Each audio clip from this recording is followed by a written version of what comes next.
Georgetown, Kentucky. Mike Bradford est l'homme le plus heureux de la planète.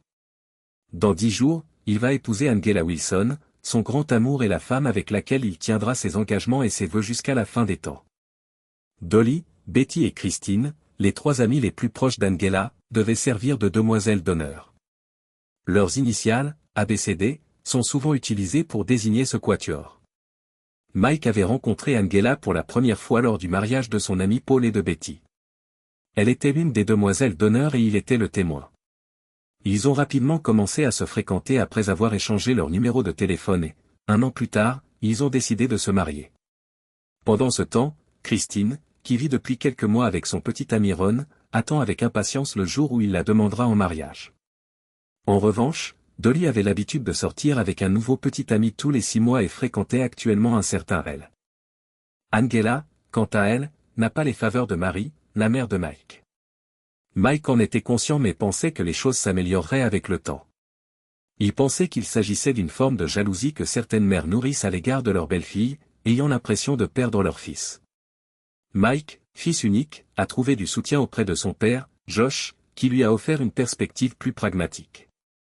Le jour où Mike a présenté Angela à ses parents pour la première fois, Josh lui a dit, « Mon fils, tu as fait ton choix, tu as pris ta décision, et maintenant tu vas devoir en assumer la responsabilité. » Dès le début, les parents d'Angela, Peter et Julie, ont béni leur relation.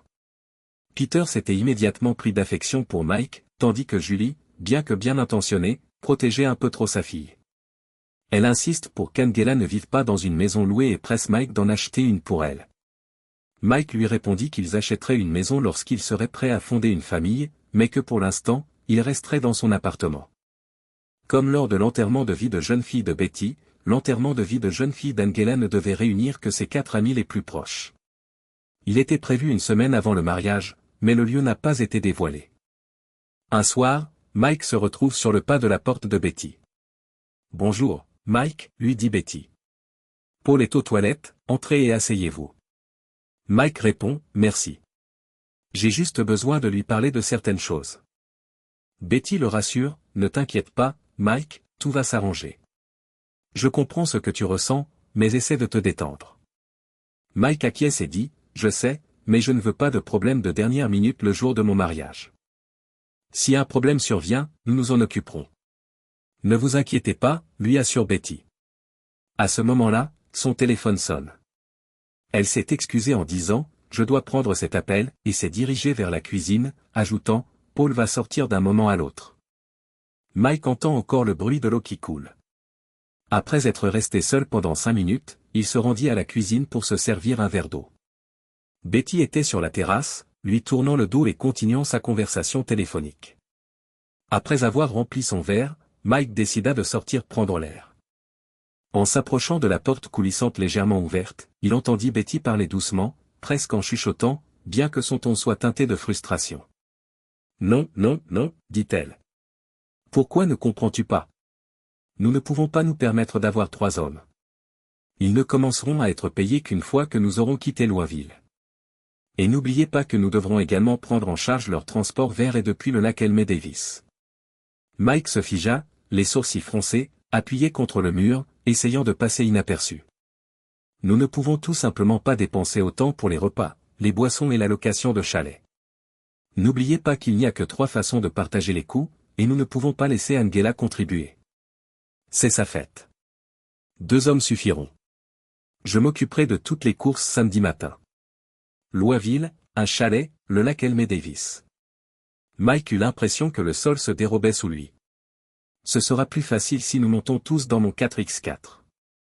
Bon, il faut que j'y aille. » Mike est venu voir Paul. Mike se précipita dans le salon et posa son verre dans l'évier au moment où Paul descendait les escaliers. Mike retourna à son appartement, se félicitant silencieusement d'avoir gardé son sang-froid devant Betty. Il ne pouvait s'empêcher de penser qu'elle avait parlé de l'enterrement de vie de jeune fille, qui était censé être une simple soirée entre filles. Il ne peut s'empêcher de se demander qui sont les 2 hommes et quel sera leur rôle. Au nord de Georgetown, au lac Elmé Davis, les filles avaient loué un bungalow. Les 2 hommes étaient originaires de Louisville. Pendant 5 minutes, Mike ferme les yeux, repassant la conversation dans son esprit. Lorsqu'il les ouvre, il sait exactement ce qu'il doit faire. Il a pris son ordinateur portable, s'est connecté et a commencé à chercher un dispositif de repérage GPS. Après avoir passé en revue les options qui s'offraient à lui, il en a sélectionné un qui répondait à toutes ses exigences et l'a commandé sur un site web proposant un service d'expédition rapide. À ce moment-là, le téléphone de Mike a sonné. Il reconnaît le numéro d'Angela et répond « Bonjour ». La voix chaleureuse d'Angela l'accueille « Bonjour, chérie. Tout va bien ?» « Bien sûr », répond Mike. « Pourquoi cette question ? » ? « C'est la façon dont tu as répondu. Tu as l'air bizarre. J'ai remarqué que tu étais un peu tendu ces derniers temps. Tu ne devrais pas t'inquiéter. » La voix de Betty s'est fait entendre au téléphone, à la fois douce et pénétrante. « Tu avais l'air vraiment anxieux aujourd'hui. » « En effet, Angela, ai-je admis. Pour être honnête, tu n'as pas l'intention de te défiler à la dernière minute, n'est-ce pas ? J'ai essayé d'atténuer la question par une plaisanterie, mais le poids du moment est resté présent. Je préfère ne pas y penser parce que je t'aime trop. Je comprends, ma chérie, a répondu Angela, d'une voix chaude et rassurante. Et tu sais que je t'aime autant que tu m'aimes. Depuis le jour où nous avons commencé à sortir ensemble, Angela et moi sommes exclusifs, et j'ai l'intention de tenir toutes les promesses et tous les vœux que nous ferons dans 10 jours. Jusqu'à ma mort, tu seras toujours la seule femme que je voudrais. Bien sûr, ma chérie, a répondu Angela. Je serai volontiers cette femme pour toi. Nous avons été exclusifs, et j'honorerai tous mes engagements. Angela, tu as ma confiance. Elle marqua une pause, puis ajouta, quelque chose ne va pas, ma chérie ? Mike a ajouté, je pense que tout va bien. La vérité, c'est que cette décision était monumentale, une étape importante dans notre vie. Elle était essentielle pour notre avenir. Construire une relation et un avenir commun, c'est comme construire une maison. Si les fondations ne sont pas solides, tout s'écroule. Les fondations de notre relation reposent sur l'amour, la confiance, la loyauté, la communication, l'honnêteté, l'attention mutuelle et, par-dessus tout, le respect. Mike, pourquoi me racontes-tu tout cela ? Demande Angela. Tu as des doutes ? Tu ne me crois pas ? J'ai secoué la tête, même si elle ne pouvait pas me voir. Comme je l'ai déjà dit, je te fais entièrement confiance. Je voulais juste te faire part de ce que j'espère que notre mariage incarnera. Mike, nous serons le couple parfait, a répondu Angela avec confiance. Nous sommes faits l'un pour l'autre. Je dois m'occuper de quelques affaires, mais je t'appellerai plus tard. Tout va bien, ma chérie. Je te chéris, ai-je dit. Au revoir. J'ai mis fin à l'appel, mais Angela a immédiatement senti que quelque chose n'allait pas. Mike n'avait pas dit son habituel « je t'aime aussi » et son ton était différent. Son téléphone a de nouveau sonné. C'était Betty. Bonjour, dit Angela. Bonjour, répond Betty. D'après notre récente conversation, il semble que Mike soit préoccupé par quelque chose. Mais ne vous inquiétez pas, ce n'est probablement que le trac avant le mariage. Une fois que vous serez en lune de miel, tout rentrera dans l'ordre. J'espère que tu as raison, soupire Angela. J'ai raison, insiste Betty. Maintenant, parlons de ce samedi. Mon 4x4 peut nous accueillir tous. Vendredi soir, Mike se gara dans la rue et marcha jusqu'à la maison de Paul. Le 4x4 de Betty était dans l'allée. Après avoir vérifié les lieux, il s'est glissé sous la voiture et a fixé une petite pochette en cuir contenant un traceur GPS au châssis à l'aide de 2 attaches en fil de fer. Il a tiré fermement dessus pour s'assurer qu'elle était bien fixée, puis il est retourné à sa voiture et a démarré, satisfait. Le lendemain matin, Mike s'est garé à 2 rues de la maison de Paul et a regardé attentivement son téléphone Android. Soudain, un petit point se met à bouger. Il démarra sa voiture et garda une distance de sécurité pendant que le SUV s'arrêtait à un magasin d'alcool et à une épicerie avant d'aller chercher Christine et Dolly. Mike était satisfait des performances du traceur GPS lorsqu'il a réussi à suivre Betty jusqu'à son domicile. Plus tard, il a appelé Paul pour lui demander quand Betty partirait après le déjeuner. Pourquoi cette question ? Tu as l'intention de la suivre ? Paul le taquine au téléphone. Non, répond Mike avec désinvolture. Je pensais passer chez toi pour manger chinois, voir un film et boire une bière. Ça m'a l'air d'être un bon plan, dit Paul. Je vais voir avec Betty. Elle prévoit de partir vers 4 heures. D'accord, répond Mike. Si rien ne se présente, je serai chez toi à 5 heures. Quand tu veux, mon frère, dit Paul. À 4 heures, Mike se gara au même endroit que le matin. Au bout d'un quart d'heure, il démarra le moteur et regarda le 4x4 de Betty s'éloigner. Elle prit d'abord Christine, puis Dolly, et enfin Angela. Mike maintint un écart de 500 mètres entre les deux voitures lorsqu'elles s'engagèrent sur la route 227. Lorsque le marqueur de son GPS cessa de bouger, il sut qu'ils avaient atteint leur destination. Il se rangea sur le côté de la route et attendit. Il a appelé Paul pour l'informer qu'il ne pourrait pas arriver comme prévu en raison d'un imprévu. À la tombée de la nuit, il a démarré sa voiture et a roulé lentement. En passant devant le cottage, il remarqua le 4x4 de Betty garé dans l'allée. Le cottage était niché sur un grand terrain près de la mer, entouré d'arbres des deux côtés. Il gara sa voiture à une centaine de mètres de la maison, cachée dans les bois. Prenant son sac, déjà rempli de tout ce dont il avait besoin, il s'approcha du cottage et se cacha derrière un grand arbre. De son point de vue, il aperçoit les 4 femmes en bikini au bord du lac, en train de faire la cuisine avec du vin à la main. Il resta dans l'ombre, ne voulant pas risquer d'être vu ou entendu. Environ 1 heure plus tard, alors que la nuit s'installait, Mike se lassa de rester là, à les regarder rire et s'amuser. Soudain, il vit Betty prendre son téléphone et crier quelque chose aux autres. Ils seront là dans un quart d'heure. L'excitation des femmes était palpable. Elles éteignent rapidement le feu, tirent les rideaux et transportent toute la nourriture et les boissons à l'intérieur. Mike se rend compte qu'il ne peut plus voir ce qui se passe à l'intérieur. C'est alors qu'il entendit un crissement de pneus. Le SUV était garé près d'une Honda qui venait de s'engager dans l'allée. 2 hommes en sont sortis, portant un lecteur de CD. Mike remarqua qu'il portait de grandes vestes et affichait une mine renfrognée. Betty ouvrit la porte d'entrée, les accueillit en les serrant dans ses bras et les fit rapidement entrer, fermant la porte à clé derrière elle. En silence, Mike se glissa jusqu'au cottage et jeta un coup d'œil par l'une des fenêtres. Les rideaux étaient bien tirés et lui cachaient la vue. Il essaya une autre fenêtre, mais sans succès. Furtivement, il se glissa à l'arrière de la cabane au bord du lac et testa la porte coulissante, qui s'ouvrit sans résistance. Il en déduit que dans leur agitation, ils ont oublié de verrouiller la porte arrière. Le premier étage du chalet est ouvert, avec le salon, la salle à manger et la cuisine qui se rejoignent. Mike poussa la porte de quelques centimètres et posa son appareil photo sur le sol, relié à une petite batterie. De son point d'observation, il pouvait voir dans le salon. Il resta caché, veillant à ne pas faire de bruit qui aurait pu trahir sa présence.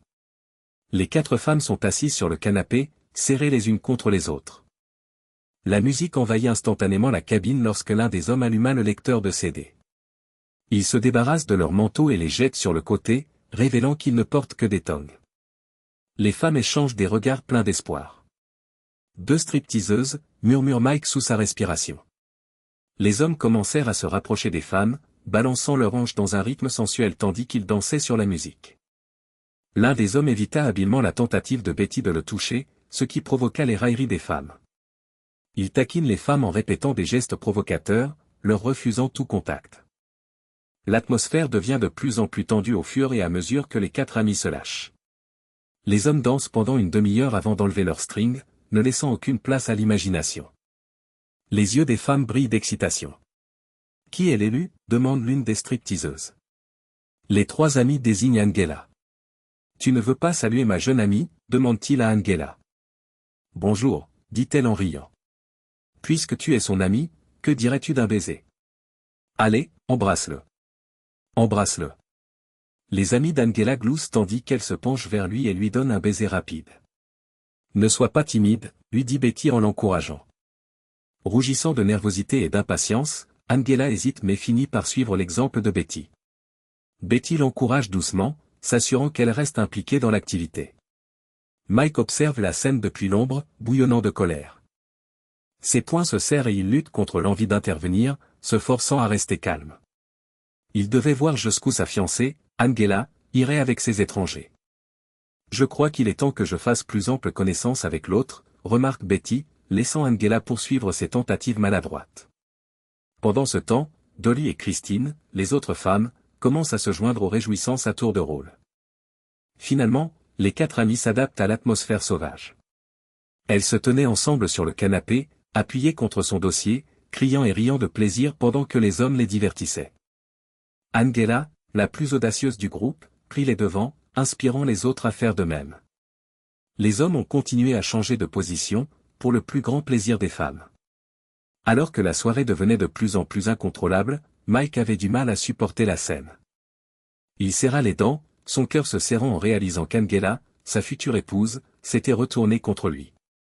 Mike sut alors qu'il ne pouvait pas épouser cette femme. Tranquillement, il se dirigea vers l'avant de la maison où les voitures étaient garées, laissant l'appareil photo sur le sol. Il sortit une pince de son sac et griffa le mot « idiot » sur le coffre de leur voiture. Ensuite, il a pris un tournevis et a crevé les deux pneus arrière.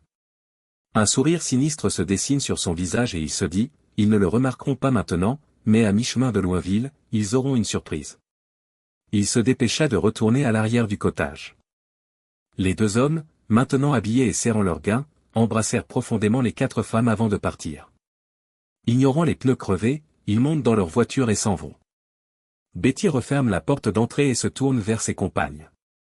Nous devrions faire cela plus souvent, dit-elle. Les trois autres acquiescent. Peut-être devrions-nous en faire une soirée mensuelle entre filles? Suggère Angela. Quelle idée fantastique! Répond Christine. Elle rit toute. Nous avons beaucoup d'alcool et la nuit est encore jeune. Continuons à faire la fête, s'exclame Betty avec enthousiasme. Mike en avait assez vu.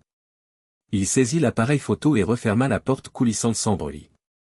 Il se sentait trahi et vaincu, ses émotions étaient sur le point de le submerger. Rassemblant son courage, il se glissa sous le SUV dans l'obscurité. À l'aide de sa pince, il a retiré le traceur GPS et a coupé les attaches qui le maintenaient en place. Dévasté, il retourne à sa voiture après avoir dégonflé les 4 pneus. Mike arriva chez Paul le dimanche à la mi-journée. « Qu'est-ce qui se passe ?» demande Mike, le visage marqué par l'inquiétude. « J'ai senti que quelque chose n'allait pas lors de ton appel. » Betty était censée être là à 10 heures, répond Paul, la frustration transparaissant dans son ton. « Je n'arrive pas à la faire répondre au téléphone, elle tombe directement sur la messagerie vocale. »« As-tu essayé de joindre les autres ?» suggère Mike. « Je vais essayer Angela » dit Mike en mettant son numéro en numérotation abrégée. Il n'y a pas de réponse. Paul suggère alors d'appeler Dolly et Christine. Mike a essayé les deux, mais aucune des deux femmes n'a décroché. « Tu lui as envoyé un texto ?» demande Paul, de plus en plus inquiet. « Et s'il leur était arrivé quelque chose ?» Mike saisit son téléphone et tape un message, « Je suis avec Paul. » Il est inquiet. Betty était censée être là à 10 heures. « Appelez-moi » a-t-il ajouté avant d'appuyer sur « Envoyer ». Attendons de voir si Angela rappelle, dit Mike en essayant de rester calme. Paul ouvrit le frigo, en sortit 2 bières et entendit une à Mike. 30 minutes se sont écoulées, mais Angela n'a toujours pas répondu. Frustré, Mike tapa un autre message. « Si tu ne m'appelles pas tout de suite, je mets fin à cette relation. » Parfois, il faut prendre le taureau par les cornes.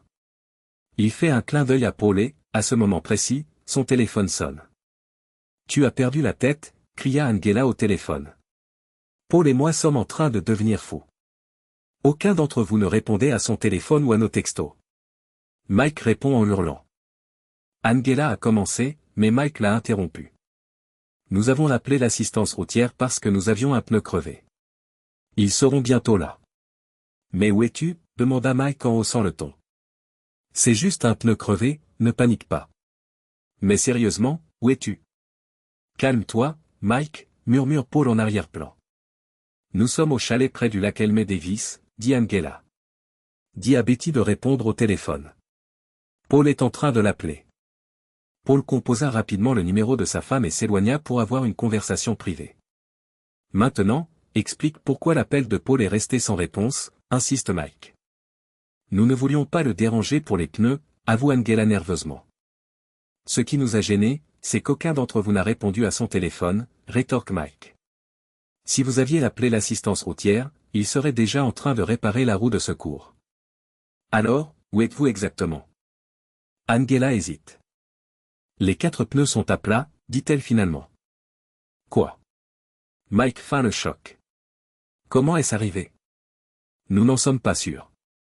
Attendez que l'assistance routière arrive. Mike échange un regard rapide avec Paul. Je vais à Loinville avec Paul pour m'amuser. Quoi ? Quel genre d'amusement ? demande Angela, inquiète. Sans répondre, Mike raccrocha. Se tournant vers Paul, il dit, appelle Ron et Al. Demande-leur s'ils veulent se joindre à nous pour une soirée entre garçons. Ce soir-là, les 4 hommes passent une soirée fantastique à Louisville. Ils ont dégusté un délicieux dîner, se sont rendus dans un club pour hommes afin d'observer des danseurs de pole dance et ont terminé la soirée dans un pub. Mike s'est efforcé de rester calme tout au long de la soirée. Avant de partir, il a levé son verre pour porter un toast. Les gars, j'ai une proposition à vous faire, annonce-t-il. Les 3 autres se penchent vers lui. Nous vous écoutons. Pas de sexe avec nos proches avant ma lune de miel, déclare Mike. Mais pourquoi, demande Paul, perplexe. Pour leur rappeler que nous sommes les hommes et que c'est nous qui commandons, explique Mike. Je suis d'accord, dit Ron sans hésiter. Al, déjà un peu éméché, s'est contenté de dire, je suis d'accord, c'est un bon plan. Paul sourit. Je ne discuterai pas si tout le monde est d'accord. Assurons-nous de respecter notre parole, dit Mike avec confiance.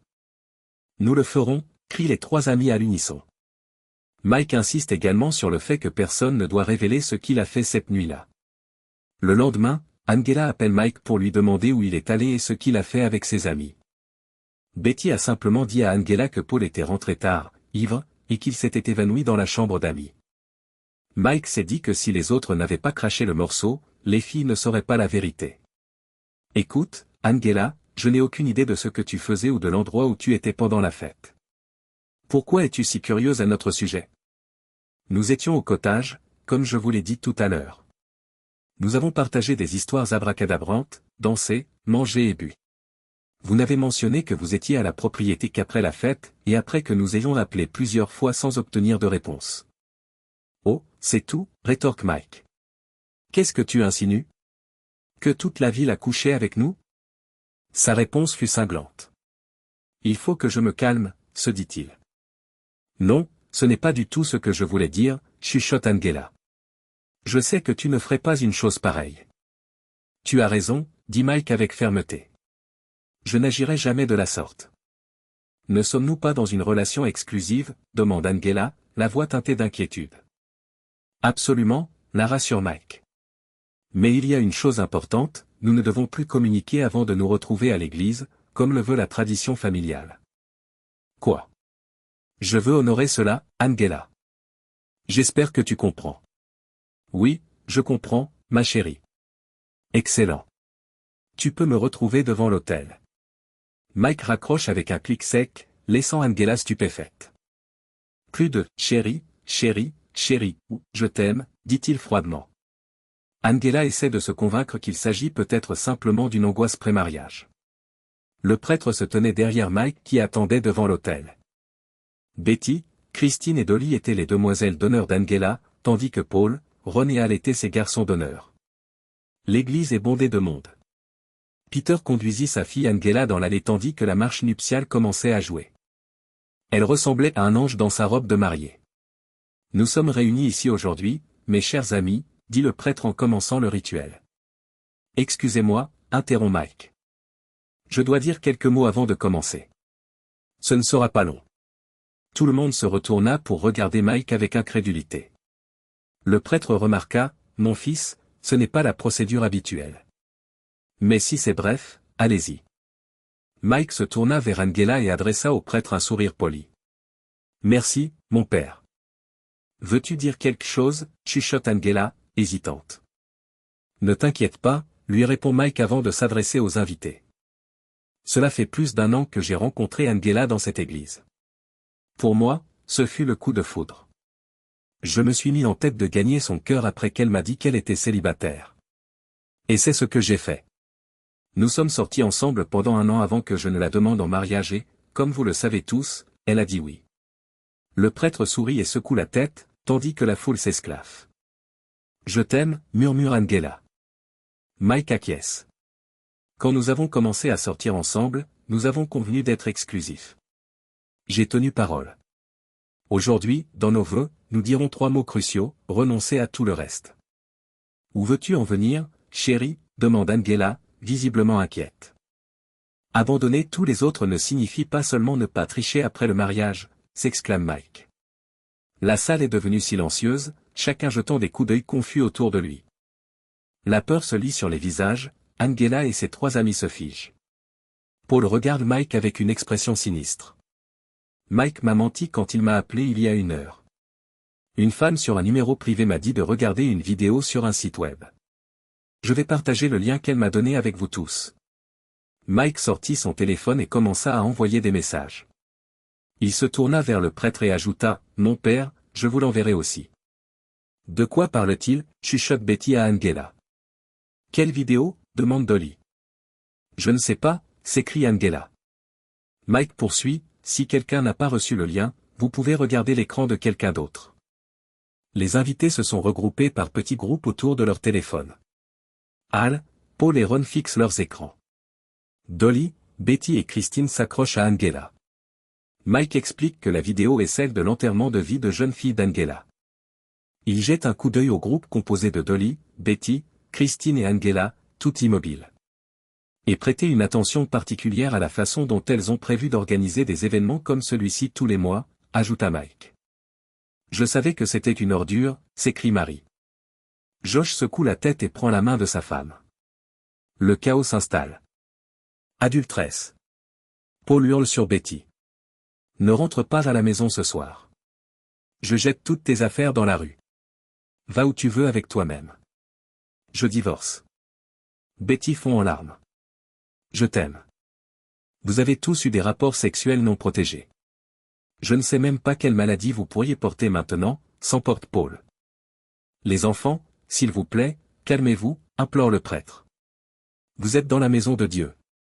Montrez un peu de respect. Julie lance un regard à Marie. Ma fille n'est pas une ordure. Une voix de l'arrière rétorque, alors, elle doit être adultère. Une autre voix a ajouté, ça ne me dérangerait pas d'être avec Betty.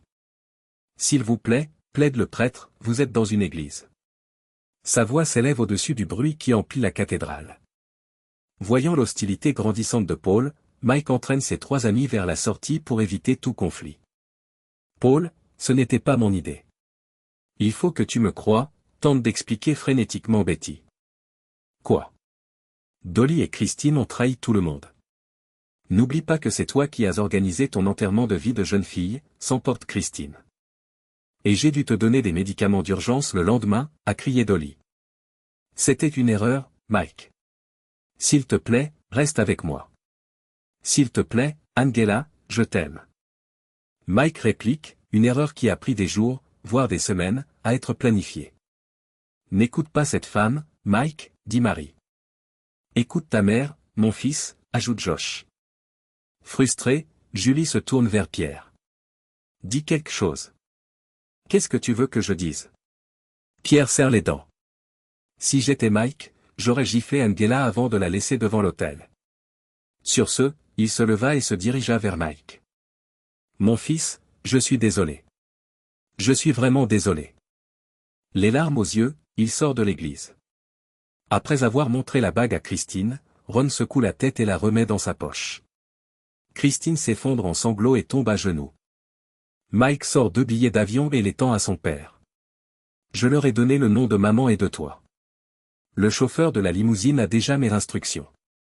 Il vous ramènera tous les 2 à la maison pour récupérer vos bagages et vos passeports. Ensuite, il vous conduira à l'aéroport. Vous allez adorer les Seychelles. Mais son père proteste, ce n'est pas nécessaire, mon fils. Vous avez tous les 2 besoin d'une escapade. Amusez-vous bien, insiste Mike. Comment comptes-tu t'y prendre, demande Marie, nerveusement. Paul renchérit, nous allons célébrer notre liberté. Les 4 hommes se précipitent à l'extérieur et se serrent dans la voiture de Paul comme des adolescents. Pendant ce temps, les 4 amis et Julie sont restés en arrière alors que tout le monde commençait à quitter l'église. Le prêtre se tourne vers les femmes et leur dit, je vais devoir rédiger mon rapport sur la base des preuves dont je dispose. J'espère sincèrement que tout le monde se confessera. Sur ce, il se retourne et s'en va. Julie a pris Angela par la main et lui a dit, viens, ma chérie, allons-y. Tu trouveras certainement quelqu'un de mieux, lui dit Julie. Angela soupire, c'est le meilleur homme que j'ai jamais rencontré. Betty se tourne vers Dolly et Christine et demande, est-ce que je peux rester avec vous 2 jusqu'à ce que je reprenne ma vie en main? Christine s'est fâchée, pas question Pas après que tu aies essayé de nous jeter sous le bus. Angela regarde les trois femmes. Quitter cette ville, comme je vais le faire. Je ne supporte plus les gens d'ici, c'est trop humiliant. Après avoir essuyé ses larmes, Angela guide doucement sa mère vers la porte. 3 ans plus tard. San José, Californie. Un homme se tient devant l'autel d'une petite église de banlieue, attendant que sa femme descende l'allée. Soudain, 2 jeunes hommes portant des piercings et des tatouages font irruption dans l'église et commencent à distribuer des brochures à tous les invités. Cette intrusion brutale laisse tout le monde perplexe. L'un des hommes s'est approché du marié et lui a tendu un dépliant. C'est une bonne femme adultère, dit-il en ricanant avant de s'éloigner en riant. Les 2 intrus ont quitté l'église en criant des remarques désobligeantes sur la mariée. Le marié a jeté un coup d'œil aux liens du site web et aux images du prospectus. Il a regardé les invités, qui étaient tous occupés à envoyer des SMS ou à parler sur leur téléphone. Il a fermé son propre téléphone. À ce moment-là, le téléphone de Mike a sonné. Le numéro n'était pas familier. « Pourquoi m'as-tu traité comme ça ? Pourquoi ?» La voix d'Angela traverse la ligne, étouffée par les larmes. « Angela ? C'est toi ? Qu'est-ce qui se passe ? Qu'est-ce que tu racontes ? Tu sais très bien ce que je veux dire. Honnêtement, je ne sais pas, dis-moi ce qui se passe. Tu as gâché mon mariage. Tu as fait ça. C'est ta façon de te venger de moi. Je suis désolé pour ce qui t'est arrivé. Après que tu aies quitté Georgetown, je n'avais aucune idée d'où tu étais allé. » En arrière-plan, Angela a entendu une voix de femme demander « Chérie, à qui parles-tu ? » « Je viens de rentrer de ma 2e lune de miel. Nous sommes allés aux Seychelles cette fois-ci. Tu te souviens des Seychelles ? Ma valise n'est même pas encore déballée. » Angela entendit à nouveau la voix de la femme, cette fois-ci agacée. « Qui est-ce ? » « C'est mon ex, Angela. »« Oh. Cette sorcière. Que veut cette femme adultère ? » ?»« Je ne sais pas trop. Elle pleure. »« Je crois que c'est à propos de son mariage, » explique Mike à sa femme. « Bien joué, » dit sa femme d'un ton sec. « S'il te plaît, change ton numéro de téléphone, chérie. » Après avoir raccroché, Angela enfouit son visage dans un oreiller et pleura. 6 mois plus tard. Tacoma, Washington. Mike gare la voiture de location sur le parking du centre commercial, juste en face de l'église où doit se dérouler la cérémonie de mariage. Il sirote son café en étudiant l'entrée du bâtiment. Il s'était d'abord opposé à ce projet, mais les arguments persistants de Paul avaient fini par le convaincre. Les yeux de Mike s'étrécissent en observant Betty et Angela. C'était lui qui s'était occupé du mariage d'Angela, qui avait tout organisé et qui avait pris l'avion pour San José. Il avait imprimé l'adresse du site internet ainsi que des photos de la fameuse vidéo de l'enterrement de vie de jeune fille. C'était maintenant au tour de Mike de faire de même. Entre-temps, Paul avait emmené sa nouvelle épouse à Las Vegas, ce qui constituait une couverture parfaite au cas où quelqu'un aurait des soupçons. Mike gardait son attention fixée sur l'entrée lorsqu'il vit le marié sortir en trombe de l'église. Furieux, le marié arrache la pancarte « Juste marié » et arrache les petites cloches à l'arrière de sa voiture. Betty, encore vêtue de sa robe de mariée, s'est précipitée à sa suite, l'implorant en pleurant. Mais le marié l'a repoussée, est monté dans sa voiture et est parti en trombe. Mike démarre le moteur et se dirige vers l'aéroport.